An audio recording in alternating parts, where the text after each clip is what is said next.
So I think it's good if you ask me some questions. Are there any questions based on your discussions at lunchtime or the class earlier today? No questions?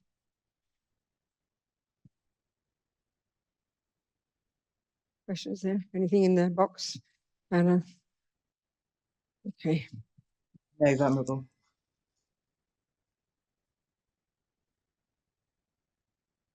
Yes, good. Talk to me. Yes, darling, talk to me. Yes.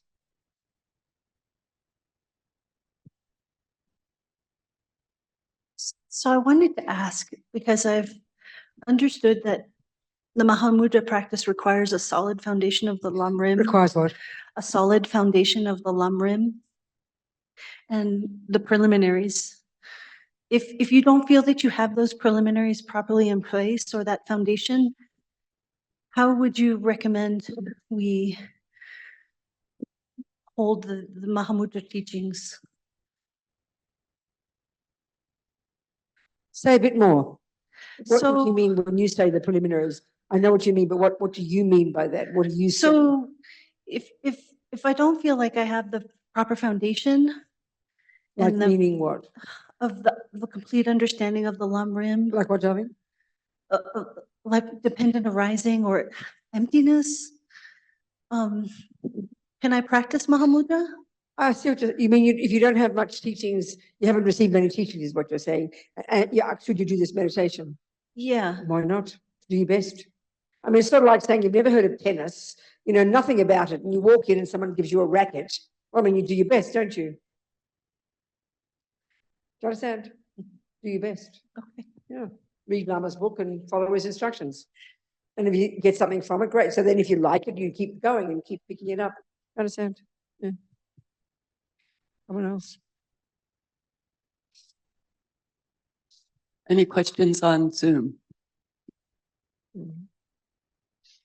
Okay. Anna says no. Okay. So at some point I'll read Lama's words and we do the second mode of the meditation, the second part where we do the looking for the eye. You see, this is the thing, even though it is said to be these two methods, one is you squeeze your brain and the other one you don't.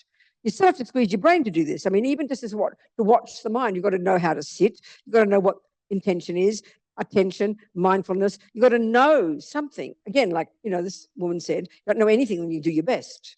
But you still got to use your intellect. And even when you're just doing something called concentration on your mind, the idea is not to be involved in conceptual thought.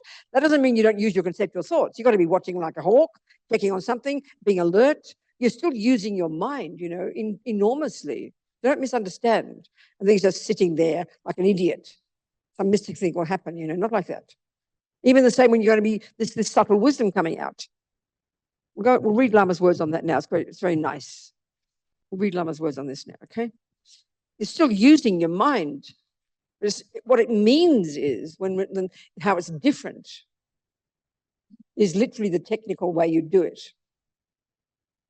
So in the typical way, you learn in the Lam Rim, you learn how to concentrate, and let's say you use your breath or something to cultivate concentration with. The difference there is here you're using your mind. The technique is identical. The object is different, that's all. The object of your concentration is different. The exact same instructions apply. Now, in the second mode, this is where it's different. Again, let me say it. In the typical way of learning, you use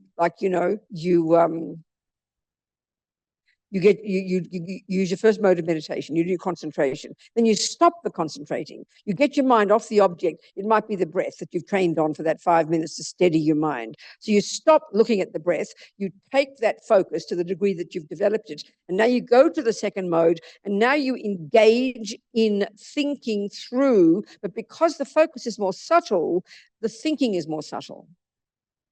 Analytical meditation is literally thinking something through, but with more focus. Don't mystify it because it's called meditation. So in exactly the same way, and I really mean this, I've got to keep saying this because we have such a mystical idea about meditation. If you've just been to the class about karma, about anything, you've just been to the class about maths, you've just been to your class about music, you learn a bunch of musical theory, you've got to internalize it. And you know, that's what we mean. See, that's what we mean by study, isn't it? It's study. We call it study. You go home, you don't call it meditating, and you don't have techniques in the world at university, at college. You don't learn concentration meditation. They just cross your fingers. The teachers hope you got some focus, that's all. And if you know yourself, if you've got no focus, or you live in a very distracted house, you won't do your study well and you'll fail your exams. So that just that this is a very formal way, and they've got these brilliant skills called concentration, that then is a great skill that enables you to internalize really more powerfully the information you've just learned. Just that it's formally called meditation, but we mystify the meditation part. So the typical way of meditating on something, using the two modes, one is called concentration and one is called getting insight. The method for getting insight in the typical one is you take the information you've just learned, karma, impermanence, you go home, you sit at your desk, sit on your cushion. You can first do the focusing meditation, so you get some clarity, get the mind to be more clear. Then you use that clarity, you use that focus to the degree that you've cultivated it, to then go to the second mode, open up your book, just like you would when you're studying, and you start to think through what you've just learned until you memorize it. That's how you can pass your exam. You memorize it. It goes into your mind. It doesn't go in one ear and out the other. That's how you learn it. And that's called analytical meditation. You familiarize your mind with the words, and you use intelligent thinking to get clear about the meaning, which is an insight. Are we communicating? That's what it means. That is really good, because the Buddhists, coming from the Hindus, have this genius understanding of the mind. And they add to your study, you add to it this thing called how to concentrate, so that when you do study, you really learn it quickly, It's just been like, it's just thinking, it's called analytical meditation. The word meditation is translated as to familiarize. So you're familiarizing your mind by thinking it through. That's what it means. That's it. Here, it's different. One, you do your focus on the mind. You stay there the whole session. You never move from focusing on the mind, ever. And then when you're ready, we'll do this in a minute, you come to this subtle awareness out of the corner of your eye. You never move from the mind, ever. And then you watch, and you catch the eye. That's what you're doing. Are we communicating? It's in that sense they're different. It doesn't mean you don't use your mind. Of course you've got to use your mind. You'd be an idiot if you didn't. Just a different way of using your mind. That's all. Let's see what Lama says about the second one now. So now he says, chapter 8, chapter 9. Chapter 9. Now seek the self. That's what we're going to plan to do. We're going to find the I. Okay. Seek the self and find. Instead, you're going to find Mahamudra. Seek the self and find Mahamudra. So in other words, you're going to seek the self, but you're going to find the absence of the self. That's the point. So now, having become familiar with contemplating the clarity of your mind, as the root text says, an amazingly skillful method establishing stillness of the mind and a way to introduce the conventional mind. That's the first mode. We can now move to investigate the wrong view of ego, how ego perceives, so that we can realize Mahamudra, emptiness, our ultimate nature.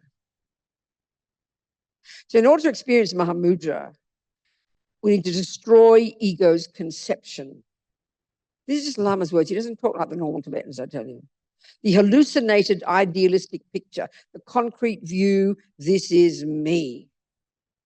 So again, in the other approach, you've got your concentration, you stop focusing on the breath, you now go to the insight mode, and then you take your teachings for example, on dependent arising.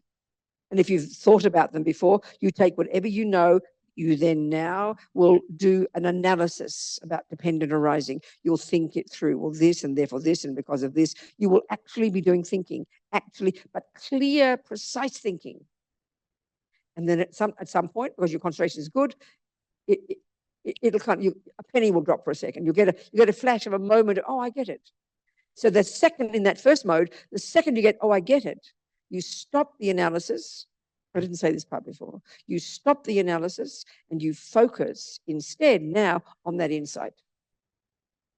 Then when the insight wavers, you go back to the analysis. And the more days after days, weeks after weeks, year after year, life after life, the better your concentration gets, the more extensive your teachings, the deeper your understanding, the better the analysis, and the deeper the insights, until eventually you have the deepest of deepest insights, and that eventually becomes non-conceptual.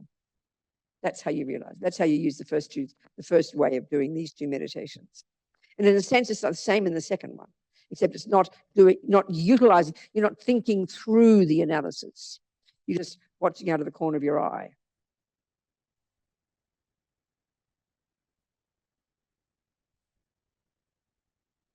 So let's investigate this mistaken concept. Because if we can't recognize how ego mind projects its hallucination onto reality, meaning if we can't understand how ignorance, marigpa,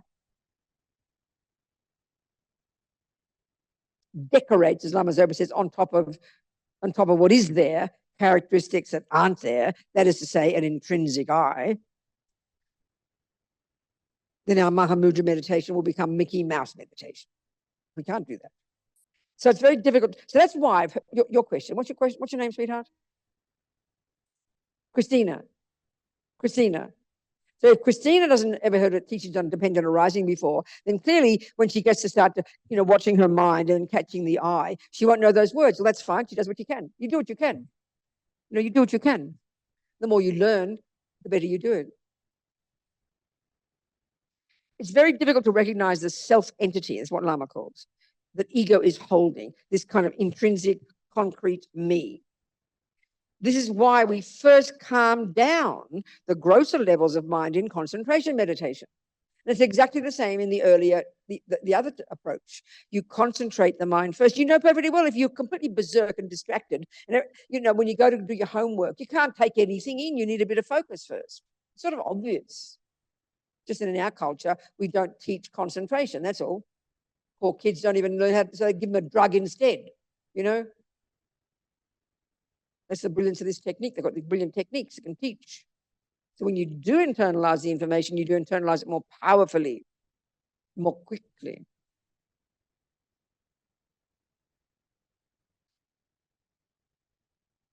So without concentration, there's no way you can identify the unconscious levels of ego holding the independent self, and therefore no way can you realize emptiness.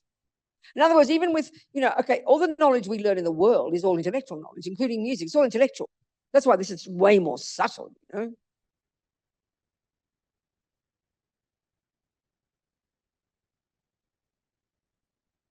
without concentration and without getting samadhi, you can be a brilliant, best scholar on the planet about emptiness, really understand it intellectually. And don't put that down, by the way. Intellectual knowledge is brilliant if it's correct. But thinking, because you know it intellectually, you know it experientially, that's the problem. Because then it won't ever touch your mind. You'll still be arrogant, and full of attachment and ridiculous rubbish. In fact, the way of learning, that they talk about the steps we take, when that's really logical. First, I'll use a simple example again. Let's say it's acupuncture. Let's say you've never heard of acupuncture. Maybe 1950s Santa Fe never heard of acupuncture. Might have, who knows? So this is the very first thing. They call it, the very first step in this whole process is you start with wrong view. Don't be ridiculous. Acupuncture? Sticking needles in people? Nah, that's called wrong view. Because we're talking now from the perspective of acupuncture being valid, but you've never heard of it. So your first instinct when you hear it is, don't be ridiculous, a load of rubbish. But then you've got an intelligent mind, so you decide to look into it. So then you start researching. And then you start to shake a little bit, and your wrong view goes to the next step called right. No, what's the next one? Called doubt. You start to shake. Well, you've read a bit, you've heard a couple of people. Well, maybe it's no. It's doubt tending towards wrong view. You begin to shake a little bit, but no, still not possible. That'd be ridiculous. But you look into it, you're intelligent. So you start looking and you listen a bit more and you hear a bit more things. You take a few more boxes and you hear more people talk about it. You go, well, maybe it. Now you start to have doubt tending towards the right view. This is how you learn everything. Next step is you get more confident, and now you get to the point from studying it so much, still only intellectually, hearing, listening, hearing other people, what the Chinese say, you hear about the Japanese do it, and you start to put things together. And now you get what they call correct belief. That's a pretty intense state of mind already. You've got a lot of knowledge by now, and you're confident enough to call it correct belief. Still belief. But the next step is what they call inferential certainty. In other words, you have such good intellectual knowledge about the theories, you see the coherence of them. You know, they're really coherent and they all fit together. Pennies are dropping like crazy. That's inferential certainty. And that's profound. In terms of the way they talk about learning here, emptiness and all the teachings, that's quite a realization. That's a pretty profound realization already. Still conceptual.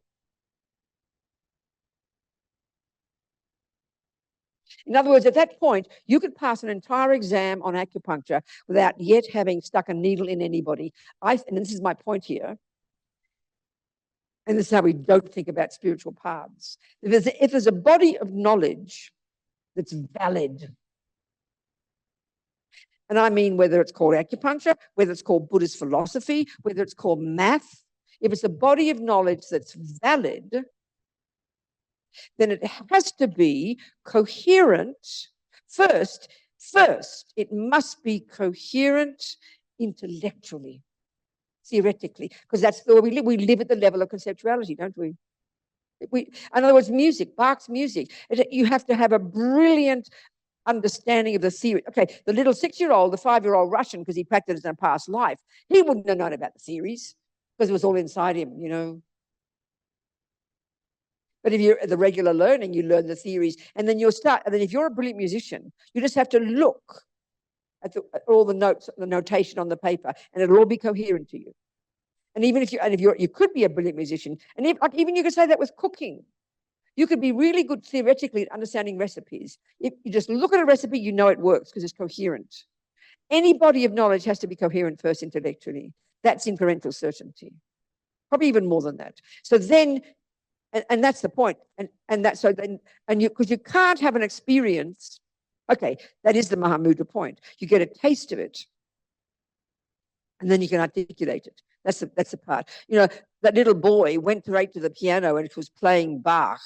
Then he probably had to learn the theory after so he could write it all down. He didn't have the theory in his head. He had the experience in his head. And that's what Lama Yeshe said in here, talking about, who was it, you know, Milarepa or somebody.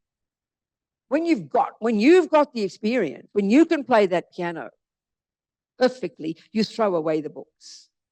You don't need the words because the words are a stepping stone. So don't discount the power of the words and throw the baby out with the bathwater as if Mahamudra sort of says, no, you don't need the words.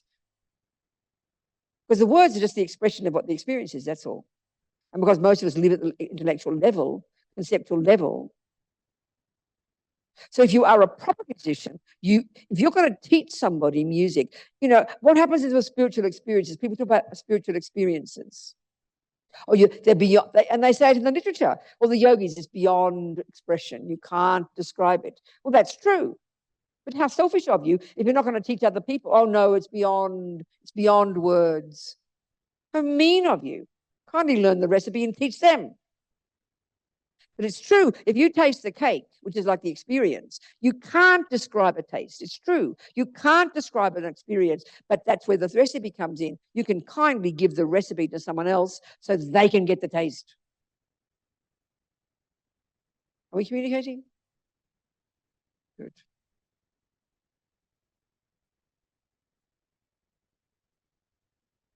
In other words, Lama's talking here really simply. How could he talk this way if he didn't have the experience? It's not a possibility, is it? And the kindness of him teaching us, trying to get us to get the taste, you know. So normally our sense of self is just a vague notion. And our ordinary superficial mind never even attempts to pinpoint it. In other words, we take it for granted. So we must investigate deeply and try to identify exactly how we think this fantasy I exists. That's what you're doing in all the classical meditations earlier. You've got the 4-point analysis. First, you have to establish what the objective thing to be negated. Then you have to establish the parameters of your search, which is there's either an I that is oneness with or separate from the aggregates. There are only 2 options.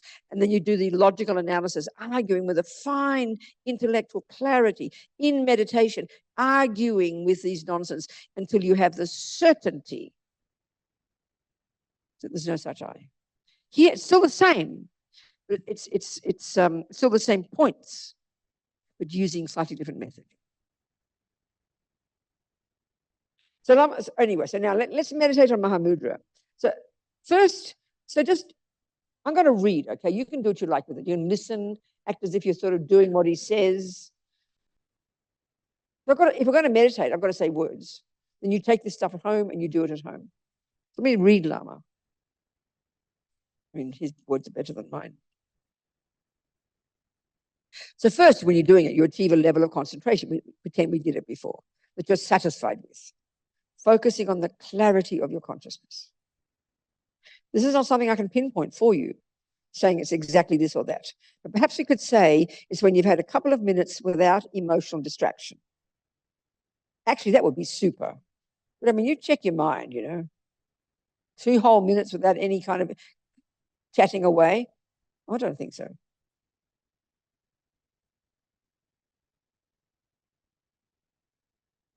But perhaps, and be satisfied with that. Don't think, oh, I need 2 minutes. I should be able to concentrate for 24 hours. Don't grasp. Otherwise, you'll lose everything. So then from this clean, clear state, and without distraction,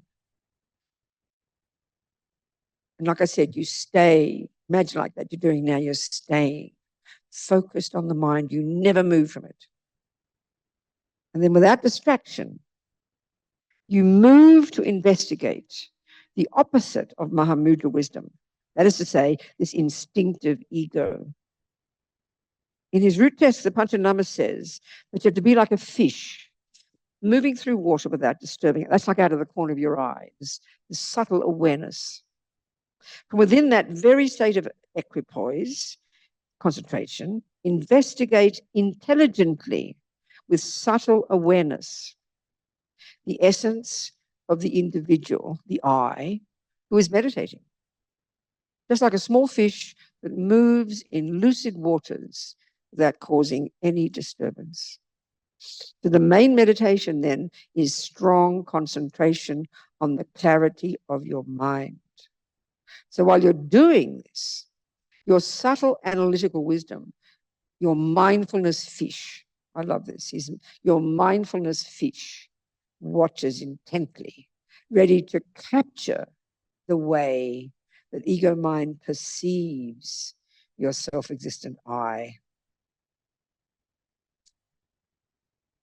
So you're watching, the quieter the mind, the more subtle the awareness.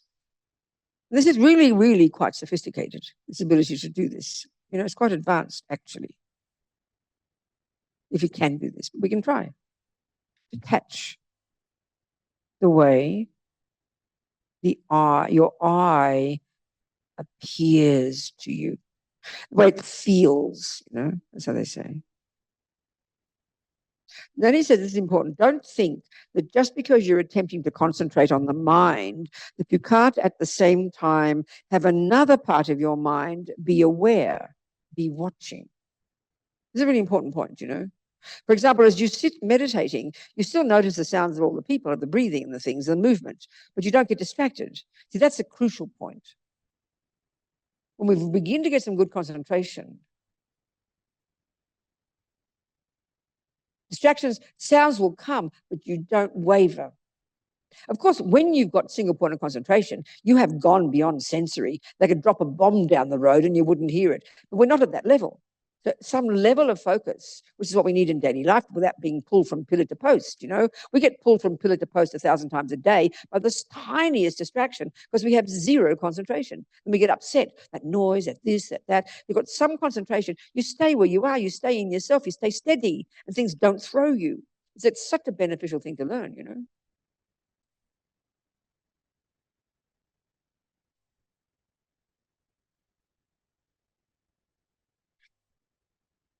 So he says in the Tibetan text, they use the example of two people having a conversation while they're going for a walk. You know, you're watching, like I said about the freeway, you totally focus on the road, and they're chatting away. But on the road, you focus on the road. You never lose sight of it for a second. You'll crash, but you can't. Of course, you notice what's going on out of the corner of your eye. Of course, you do. That's not a contradiction. You know, in a sense, that's what you're trying to do here. Totally absorbed in your mind. Of course, again, if you have got such concentration that you're beyond the sensory, well, that's a different discussion, isn't it? And also, this he says, don't think that the mindfulness fish, this subtle awareness, watching, is separate, like a separate thought. It's not. Yes, one part of your mind just keeps going, concentrating on the clarity, while another part, the mindfulness fish, watches intently. They do have different functions. Initially, you experience them as separate, but as you learn to let go, you will experience them as unified. Just like the rays from the light shine on everything, are part of the light. So your thoughts are part of the consciousness that oversees everything. Ego is like a thief. So what might happen is that the appearance of ego will come, meaning your feeling of I, you'll catch it.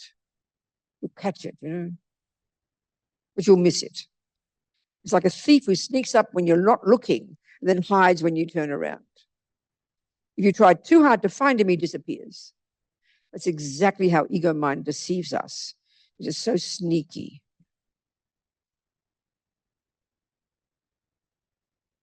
So instead of building up the strength of the ego, build up the strength of the mindfulness fish to catch the ego. The ego mind is saying, self-existent I, self-existent I. But your subtle wisdom is trying to recognize non-self-existent I, non-self-existent I.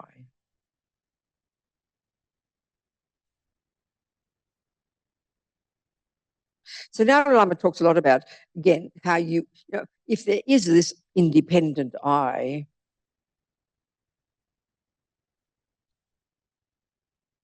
we have to try and establish what it is. Because again, remember, this is not the meditation now, it's just me talking. This is me talking from Lama.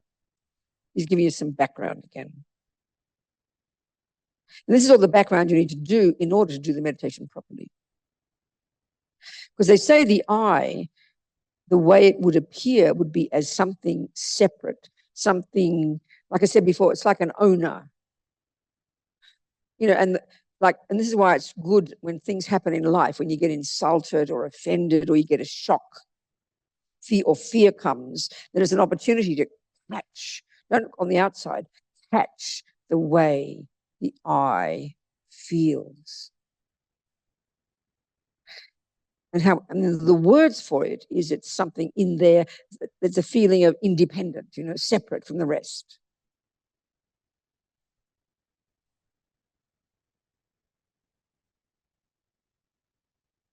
So, you know, this is other thinking to do. You know, first you think maybe it's your body and you do some analysis, then you think it's your mind. But here, so now these are the egos, all these are the ego's views, but they're not on these are on the grosser level, whether it's your mind or your body, that kind of thing. You've not yet discovered the projection of your simultaneously born ego. So you will see that ego mind's object is not the body, is not the mind, and is not the combination either. These are not what ego holds. These are not ego's problem.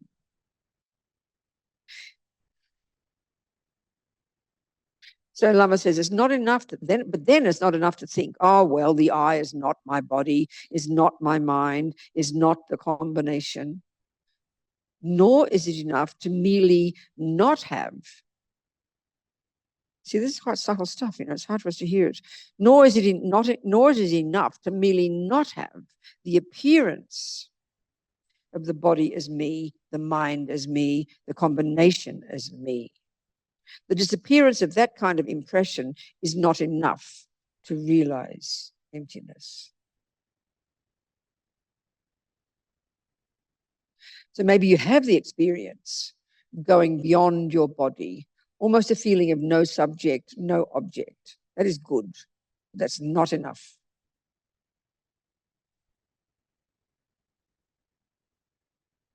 Perhaps you have some view of what you think the self is. Maybe I'm this.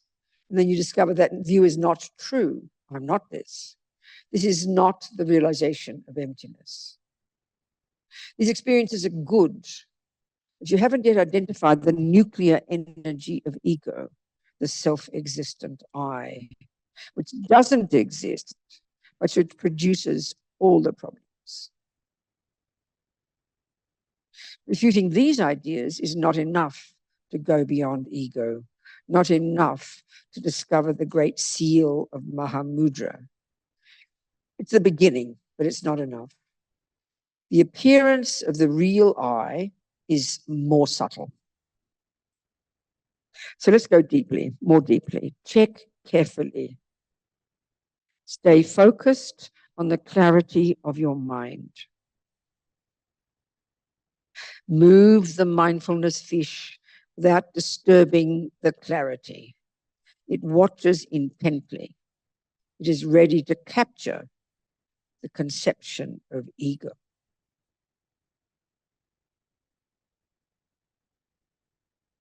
So what ego mind is really holding is an I that exists from itself, in itself.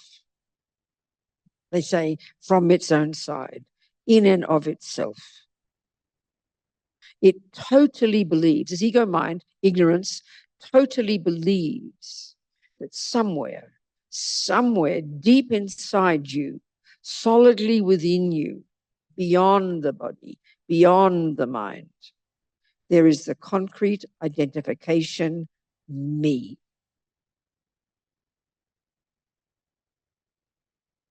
It's something that is we think it's something quite unrelated, that's not dependent, that is not an interdependent phenomenon, that is not dependent especially on the name I, self. This feeling of an unrelated, independent, concrete, unmovable, unshakable self-entity, me, an essential energy here somewhere, this is me, is so deeply rooted. It's instinctive, spontaneous, beyond intellect. And it's continuously there. It doesn't matter whether you're asleep, awake, talking with others, on your own, or even if you forget yourself. Ego continuously holds this concrete entity, I.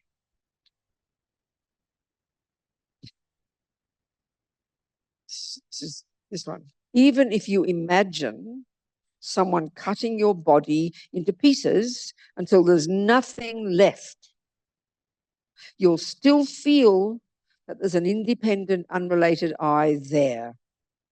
This is so intuitive, so spontaneous. So with your mindfulness fish, watch for the I, watch for that I, the I that exists from itself, without depending on the name, that goes beyond your relative characteristics.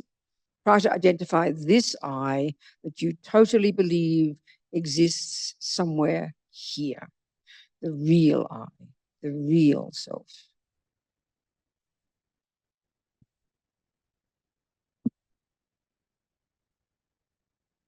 Focus on your mind. Have your mindfulness fish looking, okay?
Lama says this is difficult.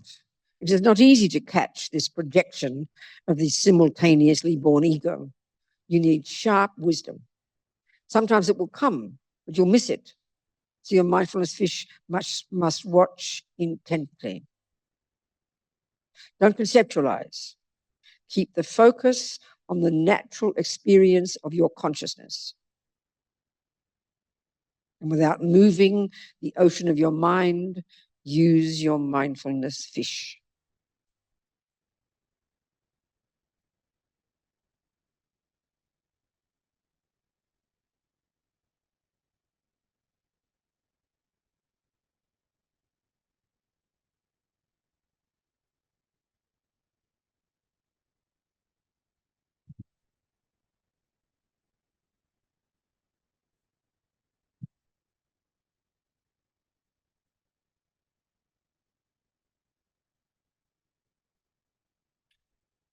For a moment, it might catch ego mind holding the objectively existent I, which appears to exist without label, without name, without circumstances. And then for a moment, it will discover that such an entity is totally non-existent. Your subtle wisdom comprehends non-duality I. Experience that selflessness. Let go.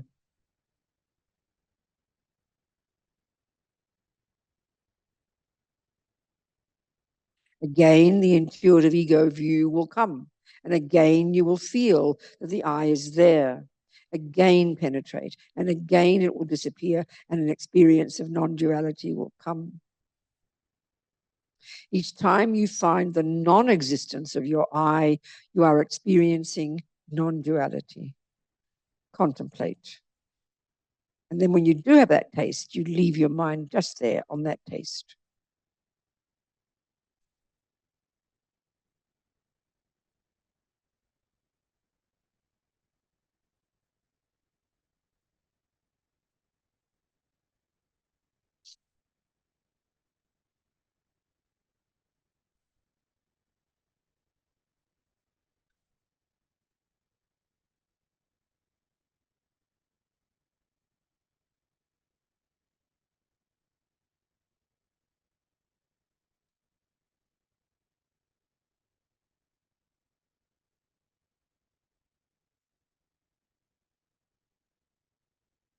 This time, let's just imagine, this time the intuitive mindfulness fish captures ego's concept, and then it discovers the I that appears to exist from itself without depending on anything, not one dependent particle, does not exist as it appears, is totally non-existent within any phenomenon, internally or externally.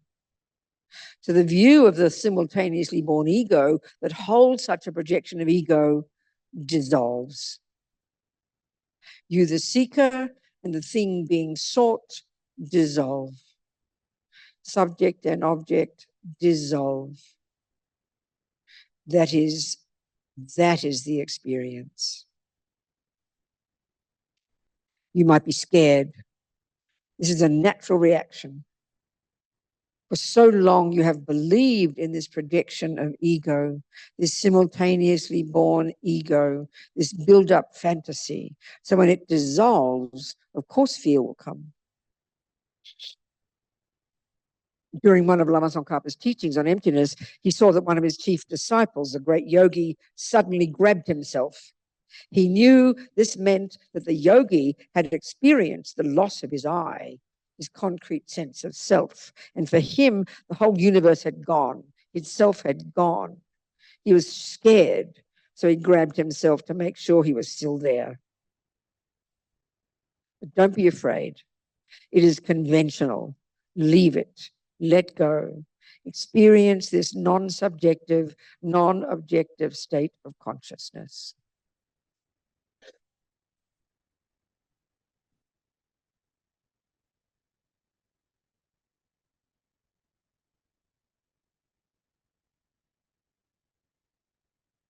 So Lama says, and I'm saying it too, these are just my intellectual words. You have to capture this in your meditation with your intuitive mindfulness fish again and again. When you penetrate, the sense of the self-existent I disappears. That's the real Mahamudra experience. You discover the emptiness, the absence of the non-self-existent I, the non-absolute I, the I that is totally not existing in any part of your body or mind, the I that does not exist without depending on any circumstances, in particular, without depending on your mind labeling I. You recognize, as Lama Tsongkhapa and Nagarjuna show, that you exist only in name. There's no self-character. This is a difficult point. To get the experience of this is not easy. So comparatively speaking, it's easy to concentrate on the clarity of your consciousness. That's easy, but it's not easy to catch the experience of ego. It appears suddenly without your expecting it. So you have to be ready.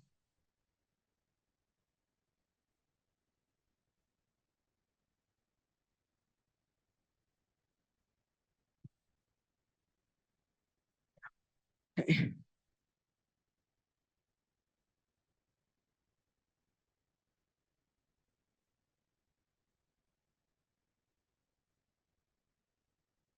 And it's intellectual, but it's experiential. We understand it.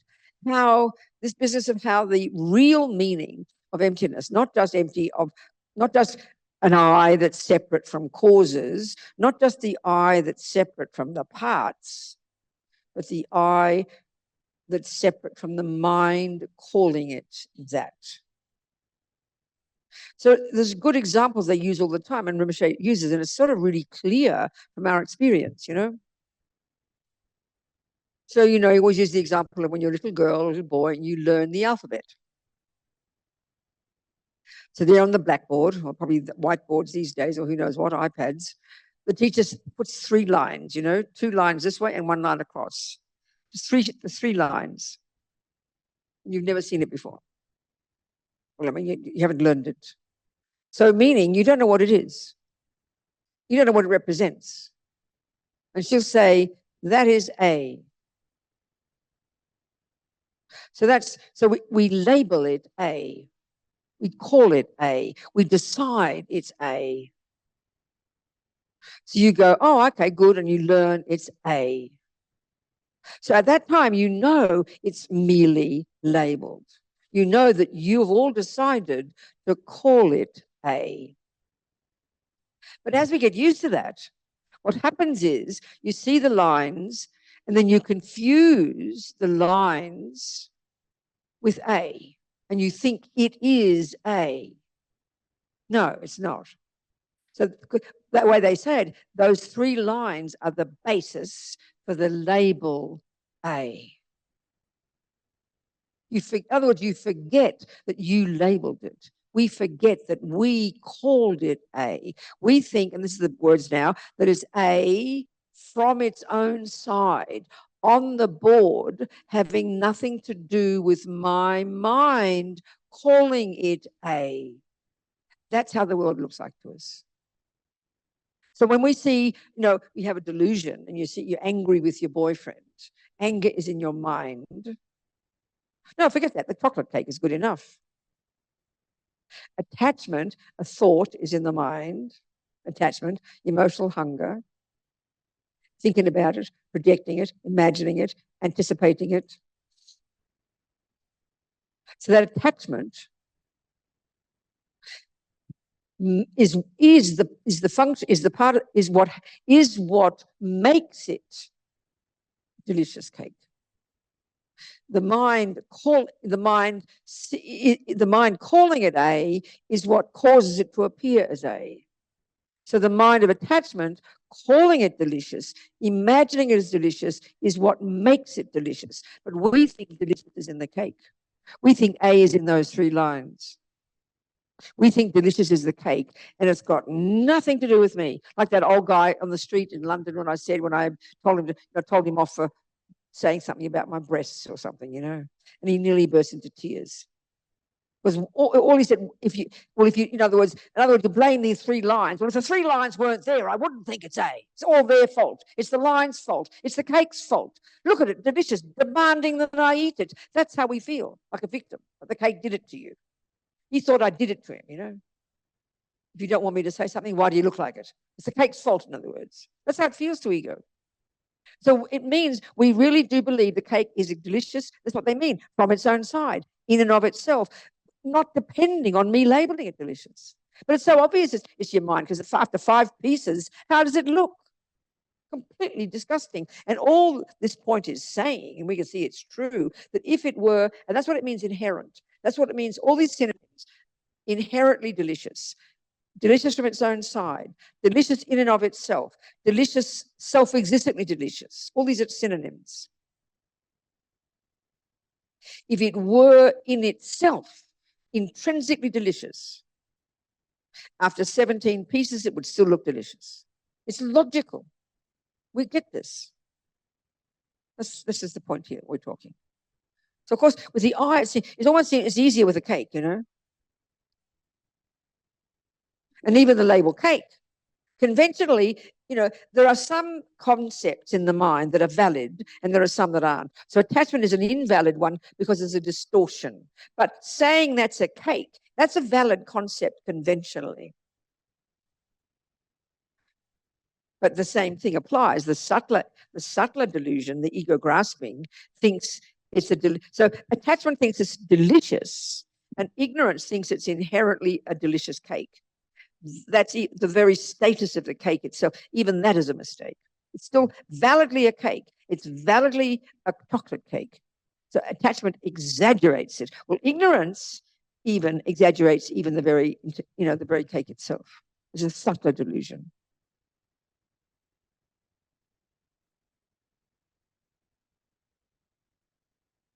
So finally, they say the real meaning of emptiness, dependent arising, is that it's merely labeled.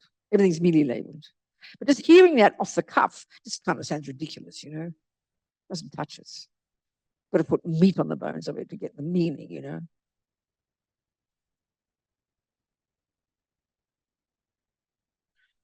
Well, prison. My friend Sunny, objectively, conventionally, prison is a disgusting place. Being charged with murder and put on death row is not appropriate. It must be a hell of an experience. But she decided to see it differently. That's what his Dalai Lama says, see it differently. She was able to put another view on it that enabled her to be more content and fulfilled. It didn't make her go crazy, But that's the point. Even when we stub our toe, we think, of course I'm angry. We assume it's normal. Of course I'm angry. I stubbed my toe. We don't see there's a choice. We don't realize we've just got an interpretation of the stubbing. Because when I got punched in Kung Fu, I didn't get angry. The pain was there. I didn't get angry. I interpreted it differently. I apologized to my neighbor for hitting me, because I didn't get out of the way. So you can see you can change your mind even about a punch. Proves there's no inherent punch.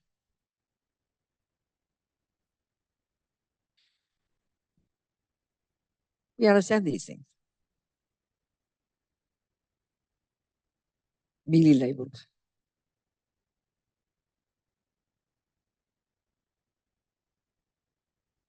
His Holiness says that things aren't empty because you can't. An eye isn't empty of the word spelling it out. The eye isn't empty of existing from its own side because you can't find it. You won't find it. But that's not because, it's not empty because you can't find it. That's not the real premise. It's empty of existing from its own side because it's a dependent arising.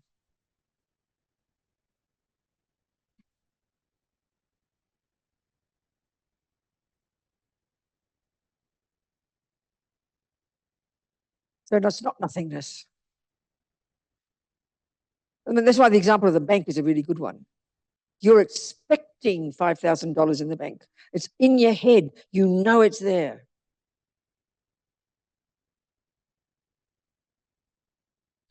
And you look in the bank, the statement, and there's a zero. So that's nihilism. There's nothing there. There is nothing in the bank. If I were to look at the bank statement for you, I'd say the truth, nihilism. There's nothing there.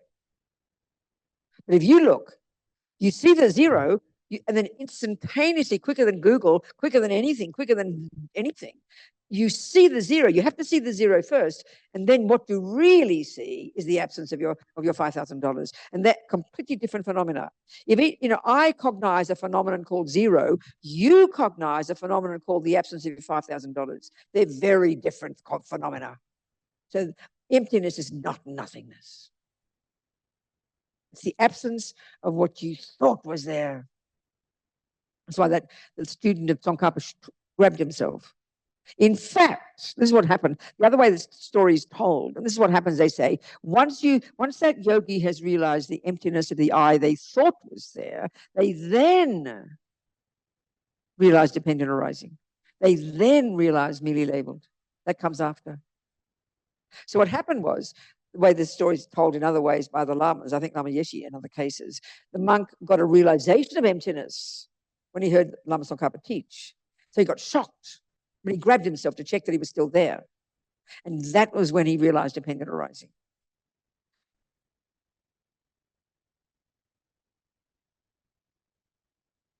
Merely labeled.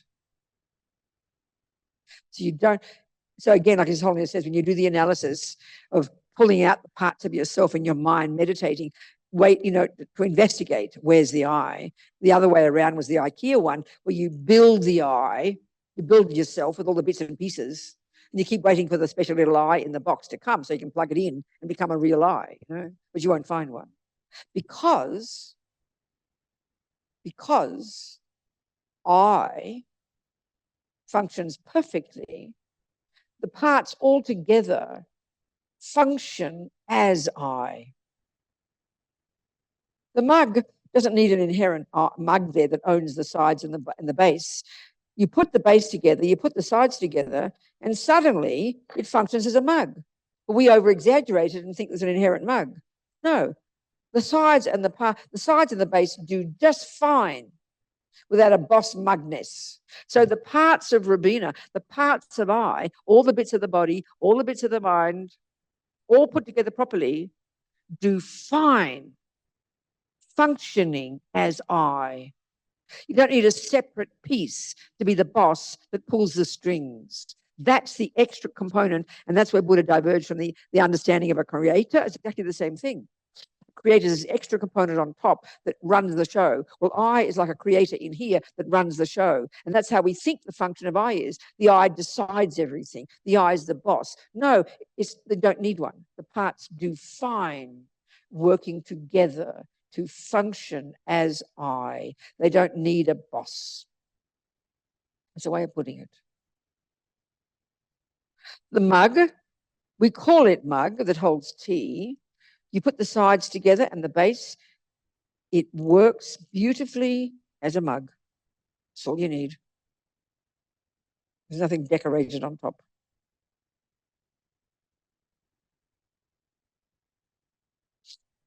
Because if we do the analysis of the IKEA is a good example, because the people at IKEA have learned to know how to make a table. They know exactly that a table has to have a top, legs, the right shape, the different screws, exactly everything's perfect. They've done it and they've deconstructed it and popped it in the box. So each part in that box has a role, perfectly one role. This leg doesn't argue with this leg. Get out of the way, you're doing my job, They all work perfectly together harmoniously. Your hand, okay, the same thing. We say, this is my hand. Well, each finger, each piece of the hand, the palm, the nerves, the bits, the 5 digits, all have their own very special function. They hold the cup. So we say, I am holding a cup. And I am. Which part of I? My hand. Which part of my hand? Well, the thumb does this. Each bit does its job. The pinky does its job, the ring finger. They all work harmoniously to function as a hand. The hand is just the name we give to all the bits and pieces. It's exactly the same as I. It's exactly the same as a computer. It's exactly the same as a mug. Everything is made of bits and pieces, and they all have their job, and they all work harmoniously to function. And the eye is just the same. You don't need an extra piece called eye. If you want a boss, it's the mind, yeah. And if you want a boss in the mind, intention, the word intention, it's one of those many mechanics of the mind. It's I will, volition. The first step, Lama Zopa says, everything exists on the tip of the wish, intention, I will. So that's the first step. And then attention comes along, discrimination comes along, and all the bits and pieces of the mind, like when you're watching your breath, you know? There's many parts of your mind all working to watch the breath. Intention, attention, discrimination, mindfulness, they all do their bits. All together, your mind is watching the breath. The bits all do their job nicely. The bits of the hand all do their job nicely. The bits of the Robina all do their job nicely to function as Robina. But we feel, even as I'm talking, I'm feeling Robina's talking, you know. You know that. It's so subtle, so primordial. Of course, if we think there isn't one, we have a panic attack, you know. As Lama Zopa says, there is an I. But what doesn't exist is so subtle. It's as if it doesn't. It's a nice way of putting it. Well, they say, you know, Tsongkhapa says in one of his texts, the meditator, when he's in meditation, she's in meditation, meditating on emptiness, there's no self-existent I. But nevertheless, you still function as an I, conventionally. There's no inherent cup, but it functions still to hold your tea. So the yogis, until you're Buddha, you're still going to have the appearance of conventional things, you know, dualistic. Even the highest yogi in their meditation has a complete absorption in emptiness, totally realized emptiness. Then out of meditation, they bop around the world again, cups and toilets and carpets and people, and they appear dualistic. They appear to be separate. They appear to be inherent, but they don't believe it. They say it's like the magician. There must have been magicians who could conjure a horse. The audience and the magician both see the horse, but the magician knows it's an illusion. So only when you finally a Buddha, the two truths come together and there's no longer duality, because they see ultimate and conventional together.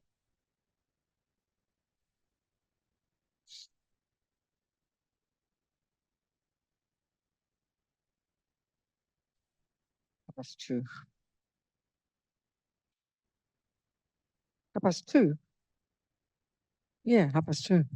Whole hour, isn't it? What time are we finishing? 3:30 or 3?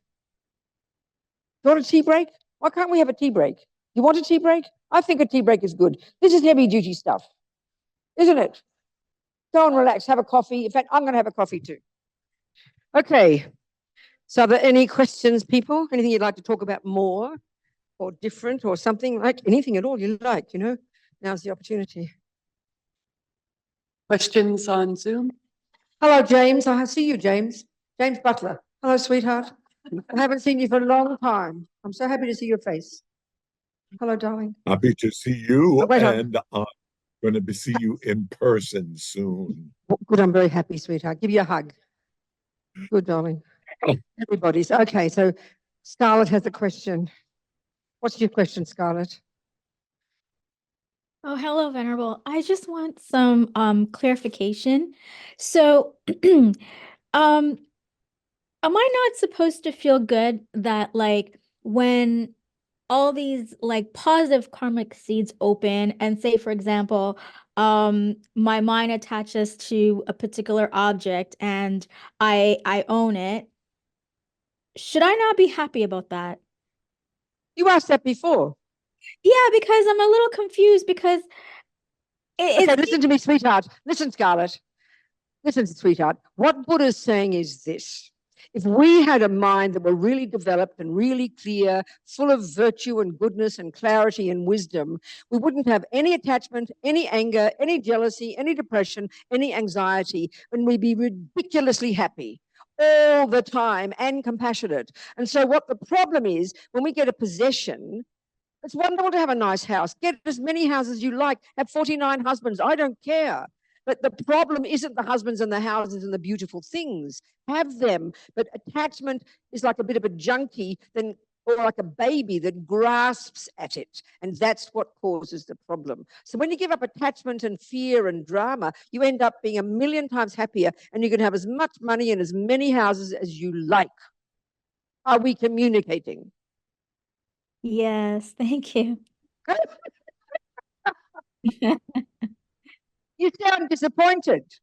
No, I was just thinking about this during our break as I was like, kind of going to get my lunch, and I'm thinking how great it is that I get an opportunity to get what I live in a city that I can literally get whatever I want. What good what good virtue I must have done to have been able to have this opportunity. But Well, I this don't is want to wonderful. be So sad about it. So what? I don't want to be sad about having the opportunity. So I was just wanting to Just clarify. what? Sad. I didn't want to What? be I didn't want to be sad having had the opportunity to have all the No, ingredients. you'd be happy. You'd be happy. But if if you had lots of virtue and you get lovely things and lovely money and lovely husbands, but you're greedy and self-centered, you won't enjoy it anyway. So it's not as if, so when you don't have greed and attachment, but you have lots of good virtue, you'll get the best of both worlds. You'll have beautiful people and you'll have beautiful things, and you'll be happy, and you won't be greedy and you won't be grasping, but you'll be more happy. That's the point. Are we communicating? Yes, thank you so No need much. to be sad. Yeah, Goodbye. Thank you. thank Good, you. darling. Okay, what else? Any questions? See, try and get it on the earth. All this business, it is difficult, as Lama says, but try and bring it to the earth. This is why His Holiness's answer was just so ridiculously helpful, How do you apply emptiness in daily life? See things from another point of view. And all that means is, when the mind is stuck in ego, it's narrow. You're narrow-minded. We know these words, narrow-minded. That's narrow-mindedness. It's fundamentalist. It's set in stone. So if you're angry because a person did that, then deal with your mind, and then see something, open your mind to something, and that will shift it. Just exactly like Sunny did in this nightmare. She saw it differently. And it's not moralistic, it's practical, because then you get happy. Then you get happy. This is the thing, So what else? Go back? Yes, Cynthia. Yeah, I have another question. The realization of the emptiness, the non-existence of the ego, the I, will help with attachment? What, darling? Will help someone with the Well, attachment? of course, darling. You see, there are many of these different misconceptions in the mind. There are many, okay? And the grosser ones are attachment and anger and jealousy and anxiety, and we deal with those first. And then when they're more steady, we can then understand emptiness. So by the time you get to emptiness, of course there's no attachment. Of course there's no anger. Of course there's no jealousy, because you're completely free now. So yes, every time you think about emptiness, it puts an atomic bomb under attachment. Right. So that's a method, a great method, yeah. So in other words, this is why in the very beginning, typical technique, which just never sounds pleasant. I always thought it was stupid. Like they say, one of the methods of giving up attachment to food, you think about how, see it from another point of view, think about how it will look once you've eaten it. I mean, if you are so attached to the food, you put it in your mouth and you eat it, put it back on the plate and see how delicious it looks. It's the same food, but look how we want to vomit at the thought of it. So it's the same food. It hasn't even been digested yet. You put it in your mouth, you take it out, and it looks revolting. So, I mean, it's really clear that it's all that delicious on top. We're very captivated by the deliciousness on top, Even a piece of cake that's all kind of broken up in pieces, it looks disappointing, doesn't it? Because our eyes are disappointed. They want a nice shiny with a little raspberry on top, Do you understand? So it's just, yeah, that's a good way. I remember, well, I'll tell you something. This is a secret meditation that Lama Zopa gave me. It sounds very funny, but you'll hear my point. I never told anybody this. I was so ashamed. But I'm now going to tell you. This is when you're dealing with problems, because this one of emptiness is very powerful for dealing with problems. So one time I was working, doesn't matter who it is and where it is, but it's a person, my boss was called Nick. and he was my boss for many years when I was working for Wisdom Publications. And the long story doesn't matter. Anyway, he basically fired me. And I decided I didn't want to be fired, and I was so upset. And it was so hurt because I worked so hard. I felt I did work so hard, did so much work, worked long hours, and I was really upset. And I was going to Dharamsala to see some teachings of His Holiness, and I had a quick meeting with Lama Zopa. Well, Lama Zopa being skillful, I walked into the room. I hadn't even sat down yet, and he knows my mind completely. And I hadn't said anything, but he starts praising Nick as a bodhisattva. Do you understand? Completely praising, and I was like, I thought, I'm not even allowed to say words. I can't even have bad thoughts, you know. So anyway, I went to the Dalai Lama's teachings, and I thought I'd better have a purification practice. So I wrote a note to Rinpoche and gave it to his attendant. Well, 3 months later, I got this note back from Rinpoche that his attendant had written, and the words said, there was no name, it said, you tell her if she wants to purify, visualize Nick above her head, pissing and shitting, and experience great bliss.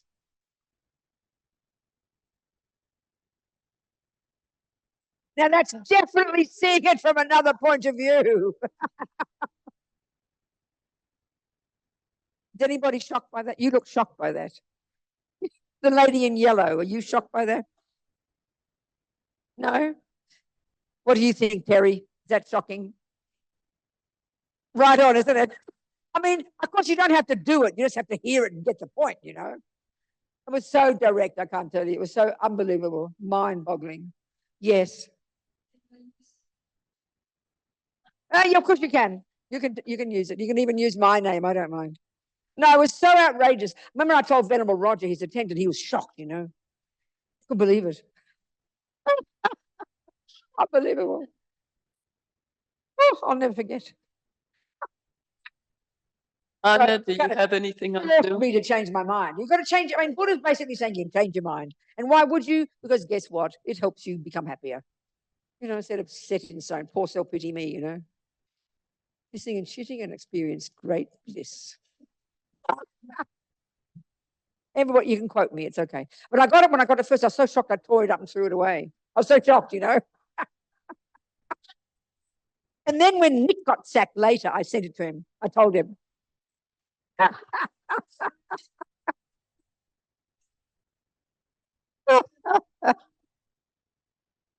Anyway, there you go. That's my example of seeing things differently. Now he's my friend. It's all right. Anyway, people, what did Anna talk about? Anna, I think, has a question on Zoom. Who? Where? Somebody. Anna Okay, on Zoom. go on then, sweetheart. Yeah, Kayla? who's got the question? The question online is, can you say more about the relationship of neutral events with karma? Which events? Neutral. Yeah, yes, in neutral really, you mean neutral event or a neutral feeling? A neutral event. Well, I don't know what a neutral event means. So what are you referring to? Marla, did you Yeah, want? I can jump in. I'm talking about neutral feeling. What? Sorry, I'm here. You mean, so Marla, you're talking about a neutral feeling. Yes. It really just means a feeling, not happiness and not suffering. And it's more subtle than merely just being kind of bored, you know. So really when they talk about the different realms of existence, the highest level beings, the formless beings, they have neutral feelings. I think neither bliss nor, I've got a feeling. But in daily life, I don't think they play much role at all. All we want is the happy ones. And then as soon as the happy one doesn't come, it's immediately, I don't think it's neutral. I mean, I'm not sure. I mean, neutral, it means it's not suffering and it's not happy. Put it that way. It's not suffering and it's not. So if we should be paying a special attention to those positive feelings that bring us great happiness, shouldn't we also be paying attention to the negative ones? And what does that mean? Well, then, okay, to be really correct in our terminology, Mm-hmm. negative and positive don't refer to the feelings. Negative and positive to refer to the states of mind, like anger is an example of a negative state of mind, and love is an example of a positive state of mind. It's a really important difference. So the feelings, these feeling they're not negative or positive. They're happy or they're pleasant or unpleasant, happy or unhappy. That's very different. And actually, it's very hard to see the difference because when you go for the, so, okay, so you go to eat the cake. Attachment is this exaggerated, distorted, negative state of mind. There's all greedy and grasping. That's a negative state of mind.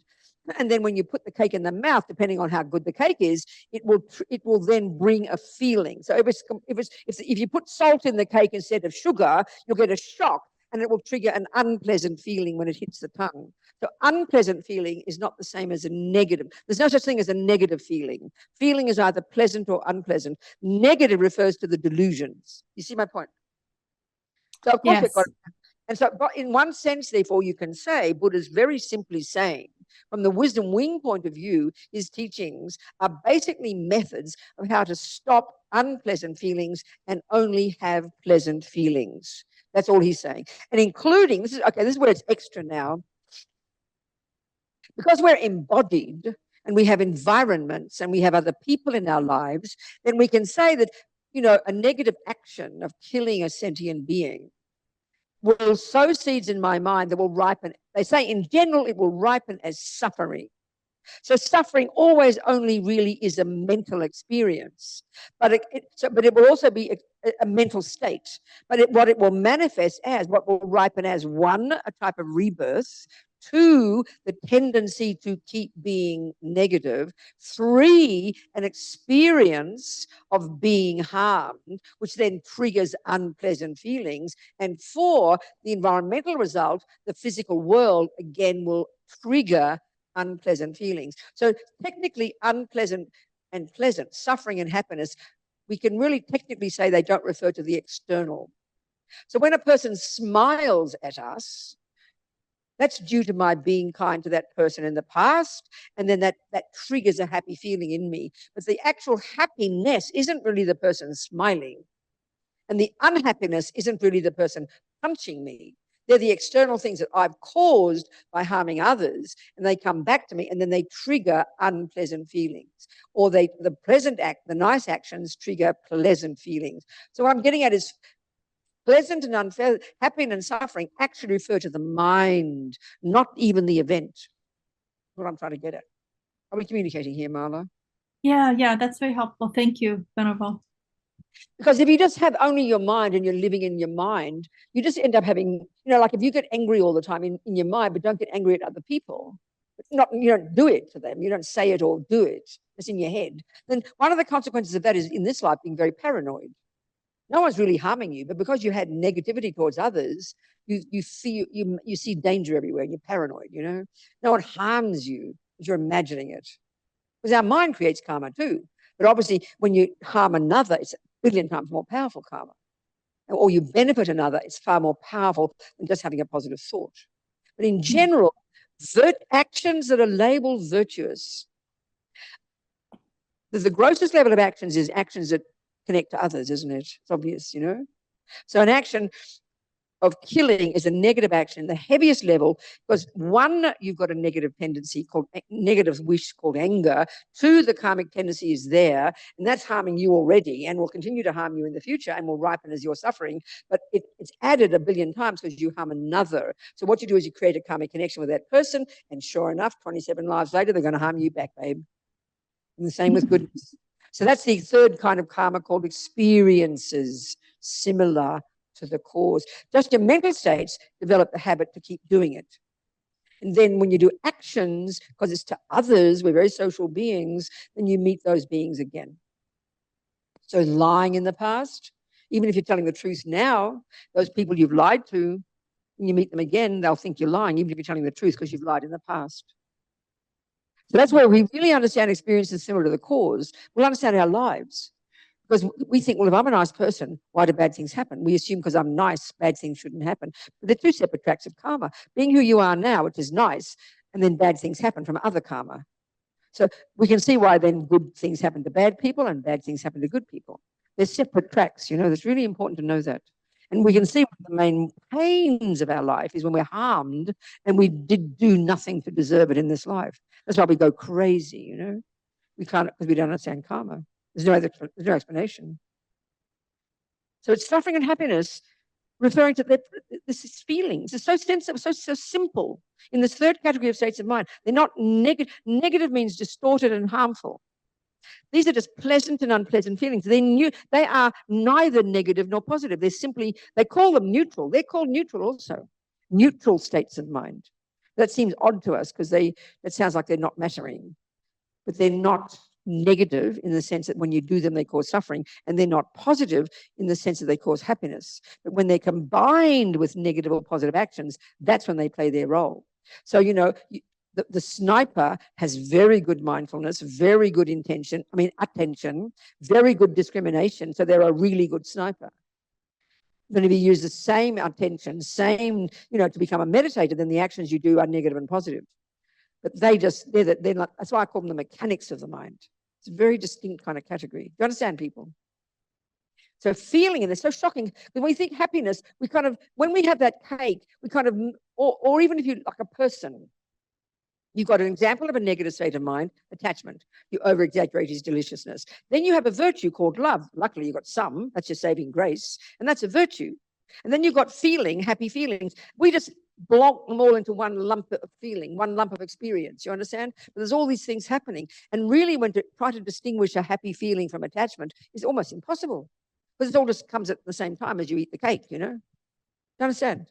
But when yes, but you can so that's why it's important to understand that what's happening. The attachment is this energy, the neediness, the expectation, the hunger, feeling I'm missing, that makes us go and get the cake. And then the expectation is the pleasure. It's almost you don't want the cake, it's the pleasure. Because if you couldn't have any, if you had no taste buds, why would you eat cake? Isn't it interesting? I mean, the people from COVID, when you stopped your smell, isn't it? I've heard that. So it's the sensory experiences we want more than anything. It's the happiness we want. But if there's no taste buds, why would you eat cake? It's totally boring. So it's really not even the cake we want. It's the pleasure. It's not even that person that you want. It's the pleasure you get from touching them, you know. So we crave pleasure and we can't stand to have displeasure. We crave happiness. We can't stand suffering. And Buddha basically uses that as a basis for getting compassion. Everybody wants happiness. Nobody wants suffering. So want it for them.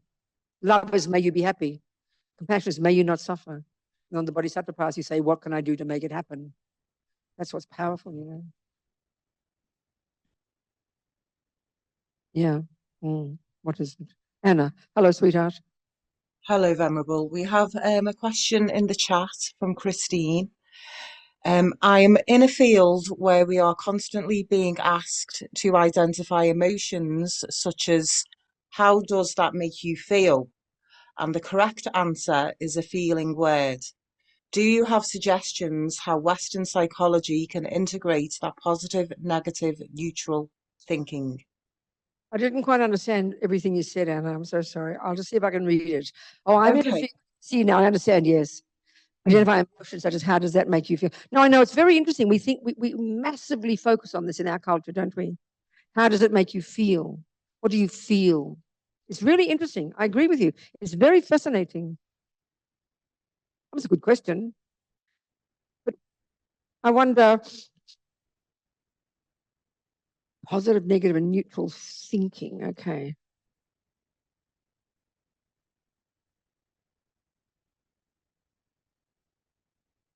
So, okay. So, for example, if you eat cake, it triggers a happy feeling. But also people who are kind say it makes them feel happy. So they're both experiences of happiness, aren't they? So often when you talk in modern psychology, and this, you must know this too, Christine, it must be for you, darling. People talk about, they say, well, if you really want happiness, the best happiness is when you help others. But sometimes when you're really hungry for the cake and hungry for the boyfriend, it's not so exciting to hear that. Oh, I've got to go and help others. What a drag, because you don't feel you're getting enough happiness, isn't it? But it's really true. People we know who are kind, to others, they say it gives incredible pleasure. But even that pleasure, Christine, is interesting. I mean, I'm not answering your question directly, but sort of a little bit. We have to also look out like a hawk for when, see, one of our biggest attachments, deepest, most subtle, most primordial, hardest to recognize, far more powerful than attachment to the objects of the senses, It's attachment to being seen and heard by others, being treated nicely by others, being loved by others, being approved of by others, being validated by others. When we have such low self-esteem, which is the consequence of attachment, never getting what it wants from past lives, it's like we believe we're nothing. So we crave other people. It's like we can't see ourselves. It's sort of like we're so disconnected that we don't think we're anything until someone smiles at us. And we've all got this attachment until we're highly evolved, you know. So then a person who's also kind, and many people, like, I'm not trying to be mean, but Mummy's Little Helper, really kind people who like to help other people. This is an amazing quality. But the commonest thing that people like that say is, how come I'm treated like a doormat, you know? People misuse me. People abuse me. And it's so common in relationships. You have a victim and you have a bully. It's very common, isn't it? That's because that person is suffering not because they're being kind, but because they've got attachment to being seen as a good girl. And that pollutes your kindness and drags it down, you know. So then this is not even Christine's point. I'm sorry, Christine, I've gone off the topic. But this is incredibly important to see. So in other words, I love that saying in our culture, we have to learn to become our own person. This is exactly all Buddha's methods about, you know, knowing your own mind so well, identifying your attachment, identifying your illusions, identifying your virtues, understanding the meaning of happiness and suffering, understanding the causes of it, all these things. Then you can become more independent of other people's opinions, not in a mean way. You can still want to make people happy, but you have enough integrity to be clear, to stand up for what you think, and to do what you know you have to do without worrying about what people think. So one of the commonest things those nice people say, oh, I don't want to say anything because it might upset them, they say. No, they might dislike me, and that's terrifying to us. So what I'm getting at, I suppose, is that the happiness that comes from helping others, the real happiness, it's stable happiness that comes from helping others from a valid motivation, not just from being seen as a good girl. That's what I'm getting at. Because often that can be seen a burden, and then you get burned out, you get exhausted, because you're constantly trying to say yes to everybody, and you're always hoping everyone will see you to be a good girl. And because it's attachment, it's never enough, so you get exhausted. Whereas if you're helping others from a valid place, then you will get happy. It will be happiness. It'll be more contentful, be more fulfilling, you know. Are we communicating, people? Didn't answer your point at all, Christine. Sorry, darling. But it's an important point, this one, you know. So the thing is, I said before, the wisdom approach is all this one about knowing your mind, seeing the delusions, understanding, getting a lot of clarity, doing your meditation, doing your concentration, recognizing delusions, recognizing virtues, unpacking all this workings of our own mind. This is the wisdom wing. And then finally realizing emptiness. Then the compassion wing is proactively, you know, it's still working on your mind, but it's now in reference to breaking down the barriers between self and other that ego has created, you know. And so really it's a more advanced practice. I'm going to talk about compassion for a minute. It's a much more advanced practice, actually. It sounds nice, and people often think that we become spiritual because we like the concept of love and compassion. Like Terry said, it is about compassion. But the Buddhist approach is compassion is not enough. Dalai Lama says compassion is not enough. You've got to have wisdom. Lama Zopa says meaning well is not enough. You've got to have wisdom, you know. So even this ordinary level of wisdom of not having too much attachment, of being clear, knowing when it's appropriate to say yes to somebody, knowing when it's appropriate to help others. And sometimes you have to say no, or sometimes helping others means being firm, not just being nice. Because you want to be loved. We can't see it. We just can't see it. We can't identify it. So the real compassion is more coming from a place of wisdom, knowing, not just wanting to help others, but knowing how to help others. So when we've got a lot of compassion and attachment, like I always use the example, like you got your alcoholic brother, you know. You love your brother. You've known him since a little boy. You love your brother. You see his good qualities and you have compassion. So love, remember, is may he be happy. Compassion is may he not suffer. And then he becomes an alcoholic. So, of course, what's happening is he's causing suffering to himself. When he comes home and vomits in the soup, he upsets mum and dad, he causes fights, and this is very distressing for people. So the thing is, then you talk about him behind his back and you criticize him and you wish he'd change. Then you barge in and start bossing him around and telling him to go to AA or something, you know, but he's not ready yet.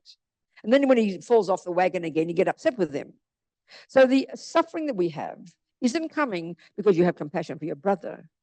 The suffering is coming because alongside my compassion Is my attachment to get what I want? And from attachment's perspective, this damn brother is a pain in the ass because he's causing me suffering and he's causing mum and dad suffering. So it's sort of attachment gets in the way. And you kind of stick your nose into other people's business where you don't belong. Whereas if you have less attachment, you're more clear, you're more objective. You can see your brother's an alcoholic. Your heart breaks for him, but you know he's not ready for AA. So you love him for who he is. You mind your own business, but you're watching like a hawk. And when he's ready, you'll pick him up and help him. So attachment makes us barge in where we don't belong. Because attachment's a junkie that wants what it wants, only wants nice experiences, and then it blames everybody else for doing bad things that make me unhappy. It's very hard to see this. It's very hard to see how our compassion and love are polluted by attachment, you know. Because attachment's totally self-centered, and it's very hard to see. But it's vital. This is the first stages of practice. We learn to be our own therapist, learn to meditate and see all of this, you know. And then we'll have much more wisdom and therefore be far more effective in helping others. And then when we see suffering, we'll only have compassion. It won't upset us so much. We'll have compassion. We won't get distressed, you know, burned out, all those things. This is hard to hear. It sounds kind of cruel. It sounds like you're blaming the person for their response to the suffering, you know. But we have to see this.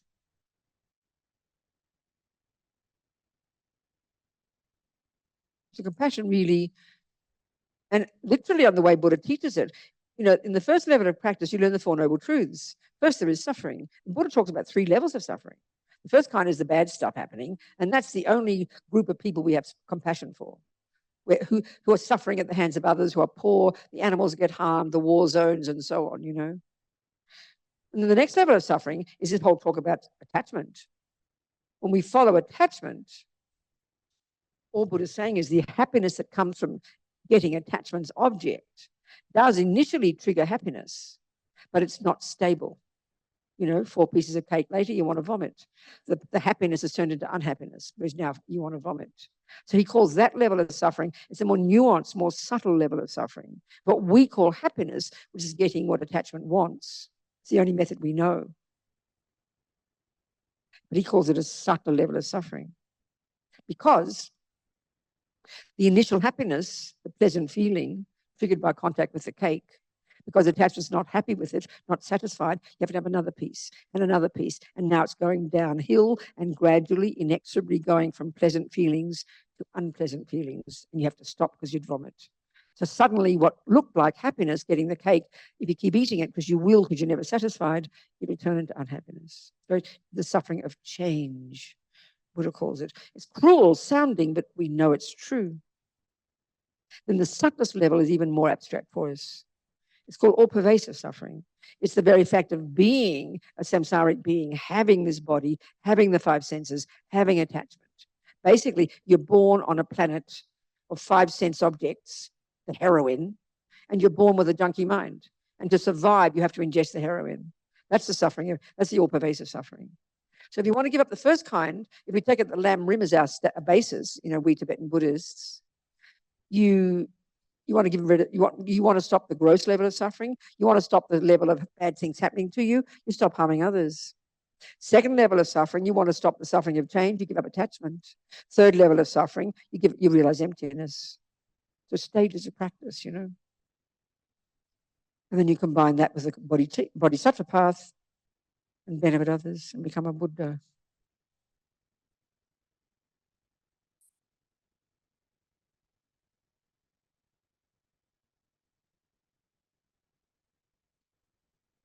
Yeah. Yes, Terry, sweetheart.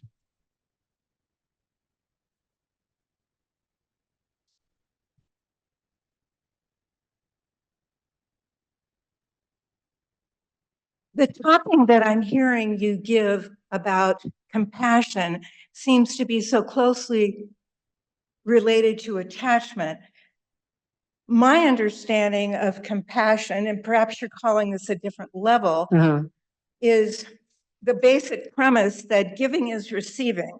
And I learned that 15 years ago at my first entrance. And to me, it made all the difference, maybe not to you, maybe not to anybody else, but made totally the entire difference of what Buddhism is all about. Mhm. That by giving with a cheerful, happy heart, Yes, it's such a joy. that's right. And what I hear from you a lot is the integration of attachment and compassion, as if one has to consider both things together. Compassion for others, not just in need, but who, perhaps may need a smile, may need That's a right. small gift, may need a comforting Yes, that's word, right. is a beautiful, That's right. wonderful I totally agree. All I'm doing is all I'm doing is showing the mistakes we make when our compassion is polluted by attachment. That's all I'm saying. Compassion without attachment is exactly what you're saying. Of course it is. Okay. That's what I'm saying is when we don't realize that what I'm saying is taking the Buddhist perspective of first you work on your own mind, you lessen your attachment and your fears, then you go to the compassion wing. Your compassion will be exactly as you say, it'll be more pure and clear. But if you don't realize you've got to get rid of attachment first, because I'm loving to I'm love my boyfriend, but my love is contingent upon him being nice to me, which is completely attachment. So when I'm less attached, my love and my compassion will be as pure as can be. That's the whole point. Of course. Yeah. And I totally agree with Yeah. that. I'm just thinking that perhaps a little more discussion, if I could respectfully be so bold, as the joys inherent in compassion, That's what right. You're hopefully exactly one right. would call unselfish compassion for a world that needs it so desperately, That's right. is the most wonderful thing in the world. Exactly. Totally perfect. Exactly. And in my work, I have the great opportunity Yes. to practice compassion. That's right. Perfect. And as I get very old, I Mhm. get very joyous with each That's year right. because Exactly. there is more that I can do. Exactly. Um, Exactly. That's perfect. That's exactly right. Anybody else say something before we go home? Yes. Mary darling. Jo? Who? Who's Mary saying- Jo online. Hello, Venerable? Mary Jo. Yes, hi. I have a comment Yes, that darling. it seems like it's really difficult or challenging, I guess, if a person is acting very happy. Well, it's hard. You don't want in your mind to think, oh, yes, but you just wait. There's going to be another side to this.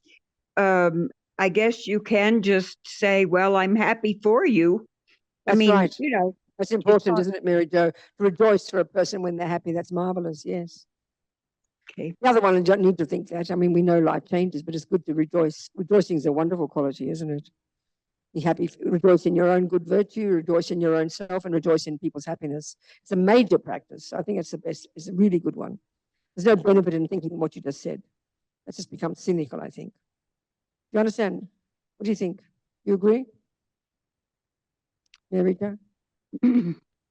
Well, I was trying to take my hand down. And did you say rejoicing is a good quality? Is that what you said? Absolutely, yes. And when someone's happy, be delighted for them. It's a really good quality for oneself. That energizes us to then rejoicing is a good quality. Absolutely. Yeah. Yes, I agree with you, Mary Jo. Thank you, darling. Yes, and yet at the same time, it feels like then out of the corner of your eye, you know, oh well, maybe this is short lived. I guess that's It is okay. short-lived, but it will be short-lived, Mary Jo. There's no contradiction. Yeah, Be happy while you've got it. yeah. Because everything's Okay. impermanent, isn't it? Yes. That's Thank right. you. Yes. So just a second.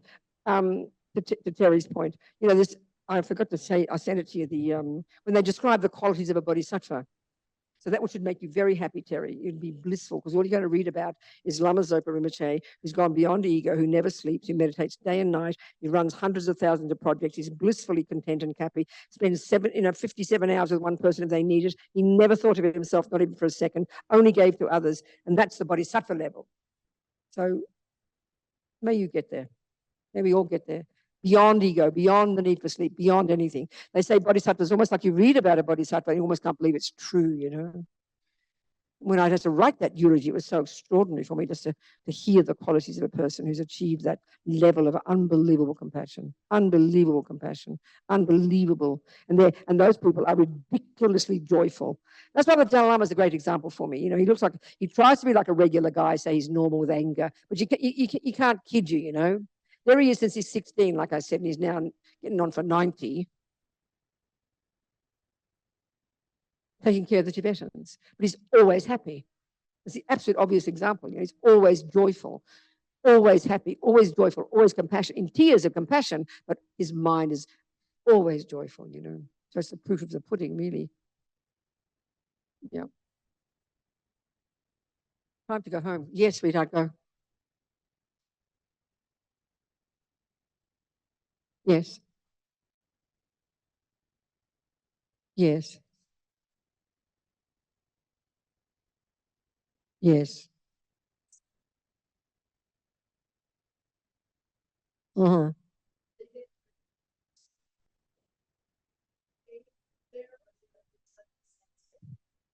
I mean, if we can do anything to help even one sentient being not get harmed, then please do it. So if you can do it, do it. I mean, if you can do it, you know. Isn't it? But of course, if it's going to be something you'll get arrested for, then you've got to be reasonable. You mean, but where is this car park you're talking about? Do you live in the centre's parking lot? Sorry. So whose land is it you're parked on? You mean this centre, Thupten Norbu Ling's land? Okay, so will it interfere with Thupten Norbu Ling's, you know, I mean, you have to ask, you have to talk. So what does it mean you have to do? Where are these ants? On the road.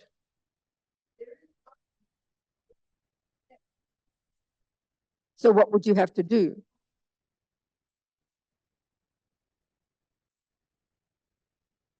So then if it's not your land, then you can't do that. That's my point. You have to ask permission and work it out with the owners of the land. That's reasonable, isn't it? Otherwise, you know, you see that some ants in my kitchen, you come barging in to help the ants. Thank you very much.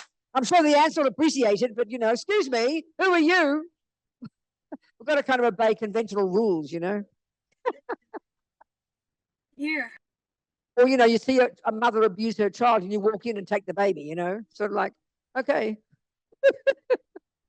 So why don't we finish? If there's been anything useful, then good. I'm sorry if there's not been much useful. I've done my best, which should be better. I'll try and be better. But Lama's book is wonderful. So if you want to be inspired by that, and I did promise to send this biography and I didn't do it. So now we've missed the opportunity, the eulogy. But what I'll do is I'll send it to somebody here. So then you can maybe on the website, on the TNL website, maybe we can make it available. Is that possible? Yeah. Do that. Yes, possible. The PDF of Lama Zopa's eulogy. Okay, I'll do that. Good. Pardon? Okay, fantastic. I'll do that. So we're going to, we'll offer that mandala. Yeah. Okay, Shayla, could you put up the Thanksgiving mandala? And we will all just, I'll do both in English and we'll start with this one. So say what you're doing it for. And this is a Thanksgiving offering for our teaching and for our wonderful teacher, Venerable Robina, being here for us. And so we'll start with this. And after this, if those on Zoom would like to offer a kata, Venerable will be able to see you online. And then we here will line up to offer katas for Venerable. Okay, Thanksgiving mandala. This ground, anointed with perfume, strewn with flowers, adorned with Mount Meru, 4 continents, and the sun and the moon. I imagine this as a Buddha field and offer it. May all living beings enjoy this pure land. Request for the Lama to remain long. May my venerable Lama's life be firm, his white divine actions spread in the 10 directions. May the torch of the teachings of Losang always remain, dispelling the darkness of all beings in the 3 realms. Idam Guru Radha Mandala Kam Niryatayami. And then Venerable, would you do the dedication prayers? We can do the dedication prayers as well. I can sing those. Yes, we can need. So we just think, okay, I said it, just think as many moments as there have been since Friday is as many seeds we planted in our minds. So if there's anything useful, be delighted and make this aspiration to use these tools, to continue to develop our amazing potential. So we can have incredible, compassion for others, which, that's something that before we finish that, I want to answer Terry's point. I remember when I first heard about the teachings of compassion, it seemed too much, like to be like these bodhisattvas, like overwhelming. And then I heard the Dalai Lama say, he said, you want to help others? Practice compassion. You want to help yourself? Practice compassion. And that was the doorway into it for me. And that is the point. Of course, as you say, that's the extra point too, that once you rid the mind of the first stage of the delusions, then the real happiness can begin, which is the happiness that comes from compassion.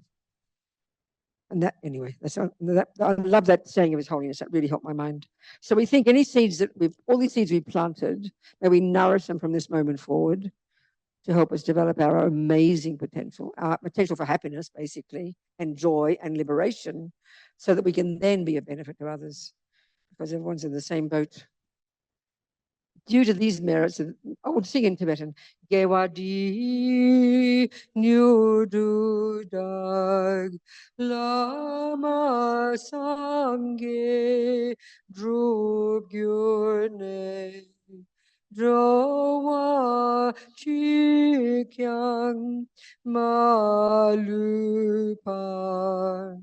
dei sala Gopa Sho Jang Chub Sem Chogrin Poche Maki Panam Ke Gyuchig Ke Panyampa Me Payang Gong Ne Gondu Hava Sho. In other words, may this last prayer, may compassion grow and grow in the hearts of all.